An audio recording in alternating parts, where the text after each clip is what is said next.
ça. Avec Alexis, tu vas nous parler des nouveautés à venir chez Storm. Ouais. Qu'est-ce que tu as de beau? Bon, ça c'est pas une nouveauté, mais comme tu connais. Le PC1, ouais. Voilà, PC1.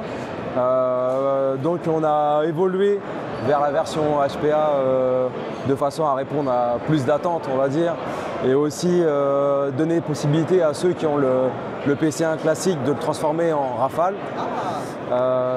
Donc on a changé certaines pièces à l'intérieur, mais en fin de compte le gros reste. Toute la coque forcément. On a rajouté une partie électronique qu'on n'avait pas ici, où on avait juste un fusible. Aujourd'hui, on est venu en fait ajouter une grande carte électronique à l'intérieur. Oui, vas-y, prends. Et du coup, tu vas pouvoir programmer des trucs ou Non, pas de programmation, pas de temps, parce que en fait, vu que c'est un modèle un peu spécifique et qui va être décliné en une seule version, enfin pas au niveau de la couleur, mais au niveau du canon. Le but, c'était pas de pouvoir que les joueurs puissent toucher à 20 000 réglages. C'est vraiment. C'est cadence fixe, ouais, début fixe. 25 millisecondes, C'est pas mal. semi, et c'est pas du full, mais c'est du burst. Donc le sélecteur est là, donc là tu es en sécu. Au milieu, c'est du semi, et là, c'est du burst de 4 par 4. Il est branché là? Normalement, oui, mais j'ai pas de burst parce qu'on est en Allemagne. Donc Après la détente donc est réglable toujours, mais c'est jusque là c'est pas la détente définitive celle-ci. Mais voilà. Donc ça ne sera pas livré avec les pièces rouges. Les pièces rouges c'est pour la démo sympa. Ça c'est en spare. Sur le PC1? Oui, c'est tout pareil. Okay. La différence c'est qu'à l'intérieur on peut voir, tu vois toutes les pièces sont bleues pour faire une vraie différence. C'est qu'en fait on a changé le bloc op-up pour que ça file mieux, parce que vu les cadences, il faut que ça suive bien. Le nozzle est différent. À l'intérieur, il y a ici à la place du gros tube qu'on a enlevé, on a mis une carte électronique. On a mis quelques pièces à l'intérieur forcément parce que c'est un peu différent. Et la carte électronique. Donc, tu vas proposer d'autres chargeurs aussi? Chargeurs sans coup, ouais. D'accord. Qui ne sont pas encore tout à fait finis, mais bientôt. Et pour les mecs du HPA, sans coup, c'est pas beaucoup. J'aurais pas mieux. J'aurais pas mieux que sans coup. Non, faire des petits adaptateurs. Voilà, parce que le but, au fait, moi je voulais pas que ça dépasse la limite. Donc au fait, là c'est vraiment, ça restera à ras. On a un truc qui vient taper. Ouais, je voulais vraiment que ça reste. Ok, sympa. Donc voilà. Donc ça c'est une nouveauté sans trop en être une, parce que je l'avais présenté l'année dernière en disant que ça serait plus rapidement disponible, mais on s'est enflammé. Voilà, il y a eu pas mal d'aléas. Donc là, tu as un petit peu plus de vie. Ouais, là on a commencé à produire la plupart des pièces et tout. Tout ce qui est en interne c'est fini. Là j'attends juste les cartes électroniques. Ils sont pas encore Made in France. Bon, l'électronique vient de Chine, de Thaïlande pardon. Okay. Mais ouais, tout est fait en France. Et toi tu les assembles après assemblés chez moi. Ouais, la clé. Voilà pour le Rafale. Important ça. Une fois que... C'est vrai. C'est quand même un argument, je pense, mais bon. Ici, on a... Donc là, c'est vraiment la nouveauté, on va dire. HPR système, ok. Voilà. Donc HPR système, c'est kit HPA. Donc pour V2, pour le moment. Okay. C'est une trigger à board où on a... Tu peux pas le... T'as tout scotché, il a tout scotché. Ouais. C'est accroché. Celle-là, tu peux la prendre. Ok. Ah, ça me fait penser à un truc que j'ai testé il n'y a pas très longtemps, de chez Ares. Ah, non, c'est pas pareil.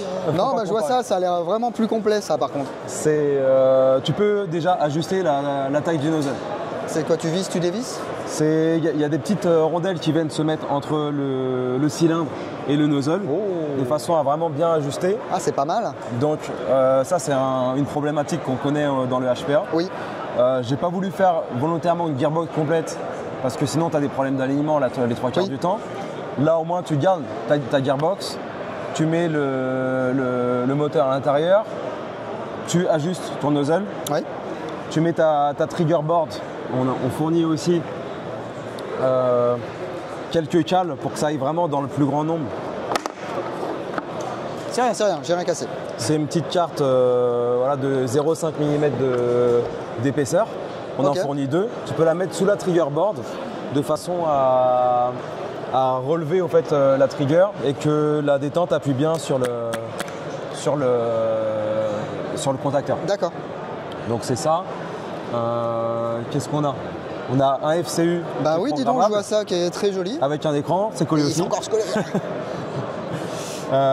Donc tout bêtement, on reste appuyé pour modifier la donnée. Oui. Donc là, sélecteur 2, ça veut dire qu'on est en auto sur une M4 par exemple. Là, on peut choisir du burst, binary, full, enfin à peu près tout ce qu'on connaît, quoi. D'accord. Sélecteur 1, ça va être pour sélectionner quand tu es en mode semi sur une M4. Oui.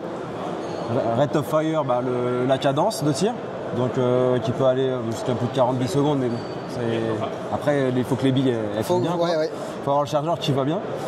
Est-ce qu'on peut régler genre le duel, les trucs comme ça, enfin, Pas le temps du nozzle en avancée, mais tu peux en fait quand tu vas régler le temps d'ouverture de la vanne, tu vas régler aussi le temps du nozzle. D'accord. Donc on l'a appelé duel nozzle. Ok, donc tu vas pouvoir quand même ajuster en fonction de la longueur de ton canon. Ah oui, oui, la quantité d'air. Excellent. Tu peux choisir ta quantité d'air. Et d'ailleurs, c'est super important parce qu'entre le poids des billes, la longueur, faut vraiment, ça change beaucoup. Donc, Ouais. voilà. L'idéal, c'est de l'ouvrir le moins de temps possible quand tu peux, en ayant les meilleures performances. Après, bon. Mais en fait, on a volontairement pas mis 20 000 réglages.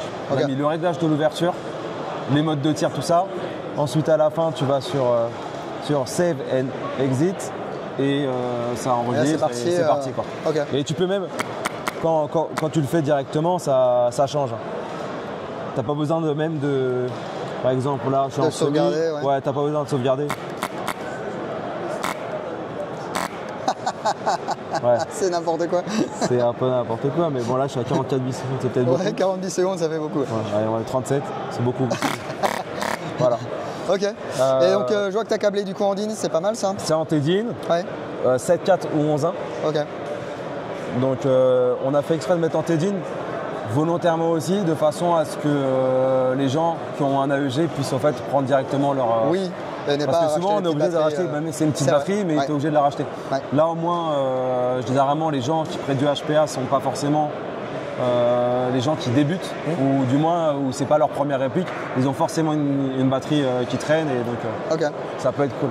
C'est pas mal le fait qu'on puisse mettre soit une 7.4 soit une 11.1. Ouais. En fait ça change rien pour le système quoi, parce que lui il alimente juste ça. Il alimente ça et le sélénium. Ouais. Le prix public sera de 265 €. Pas mal. Donc on est pas mal placé. Ouais. Quoi d'autre? Pas grand chose. C'est déjà pas mal, moi j'ai envie de dire. C'est pas mal. Donc voilà, après ça c'en est un. Bon, c'est juste on a mis une détente max pour avoir une petite sensibilité sympa. Ouais. Mais voilà quoi. Après, donc pour quelqu'un qui veut débuter le HPA sans trop se ruiner, à la limite, c'est une alternative qui est pas mal. Ok. Où il y a vraiment de grandes chances que. Enfin, il y a peu de chances que le mec il n'arrive pas à régler.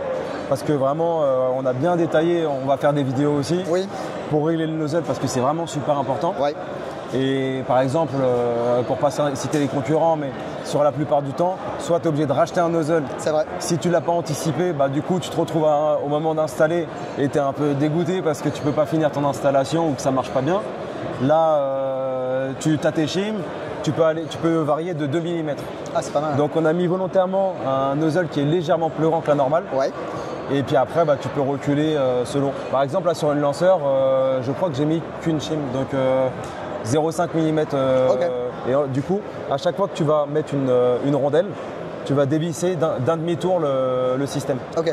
En fait, il y a une graduation dessus, et c'est noté dans la notice. Tu mets une shim égale une graduation que tu tournes, tu dévisses. Ah, c'est pas mal. Si ça marche bien, pourra-t-on espérer peut-être pour les Gearbox V3? Oui, c'est prévu. J'aime ça. Non, c'est prévu. On a la carte est déjà faite. Ouais. Mais on n'a pas lancé la production parce qu'on veut déjà démarrer avec la V2 parce que tu sais bien que c'est le truc le plus vendu. Bien sûr, c'est normal. Ouais. Donc on commence comme ça, mais après il y a juste la taille du nozzle qui va varier, quoi. Donc on aura juste à produire la carte. Mais en vrai, tout est fait. Tous les fichiers sont faits. D'accord. Je sais que si sur les V3, ce qui est chiant des fois, c'est comme la queue de détente est en 2 parties, C'est toujours galère. c'est galère. toujours Et galère. puis si tu as envie de mettre ça dans un truc Arcturus, où eux ils ont une queue de détente encore plus particulière C'est galère, et avec ouais. un truc, Ouais. c'est galère. Mais c'est une problématique aussi qu'on Ouais. rencontre. Donc là, moi, mon but, c'était vraiment que ça rentre, ça coche le plus de cases possible. Bien sûr, ouais. Tu peux pas cocher 100% des cases. Mais par contre, déjà, avec le nozzle, on a réglé vraiment une problématique Ouais, ouais. au niveau de la longueur et au niveau surtout des performances. Parce que des fois, ça va marcher vite comme ça. Ouais. Puis quand tu vas tirer, tu n'auras pas des bonnes performances. C'est Parce que vrai. le nozzle, il va écraser le joint ou autre. Ou ça va pas bien lâcher l'air, par exemple. Et là, on arrive à avoir un truc qui fit bien sur les 3/4 des marques, surtout les grandes marques qu'on Oui, oui. connaît. Donc pour moi, c'est pari gagné pour le moment, quoi. Après, ça sera à la vente qu'on verra ce que les gens vont dire. Donc, voilà. Et ça, tu as une petite idée de quand ça pourrait être Normalement, prêt dans 2 mois, c'est sérieux vraiment en cours de production. Ah ouais. ouais, c'est là. Donc, On n'en avait pas parlé avant. Pour une fois, on devrait être du coup plutôt surprendre dans le bon sens. oui, bah parce que c'est vrai que le piège de communiquer un petit peu trop tôt, Ça nous arrive tout le temps. si on a des aléas de production, après les ouais. gens sont un peu déçus. C'est ça. Donc bon, Là, bah, c'est très un bien. produit qu'on n'a pas du tout annoncé, mais qui est quasiment prêt. On est en cours de production. Eh bien écoute, hein, à tester, hein, pourquoi pas. Voilà. Bah écoute, tu sais bien que je ferai partie de ceux à qui j'en envoie un. Oh, merci. on aura Donc bah oui, on vous parlera de ça dans l'antre et puis Voilà. Après, Et puis, c'est voilà. pas une boîte définitive, mais en gros, ça va à peu près ressembler à ça, quoi. ouais, c'est sympa. Ouais, c'est un peu mis en vrac parce qu'on l'a un peu martyrisé la boîte avec le salon. Mais Puis bon, entre c'est ça, une les petite mecs boîte. qui mettent des coups de coude dans les silencieux, désolé. C'est bon, c'est costaud, c'est du carbone. Ok, eh ben, merci beaucoup Alexis pour cette De rien, avec présentation. plaisir. Et Bon puis, salon à toi. et puis à bientôt dans de nouvelles aventures. Au plaisir. Salut.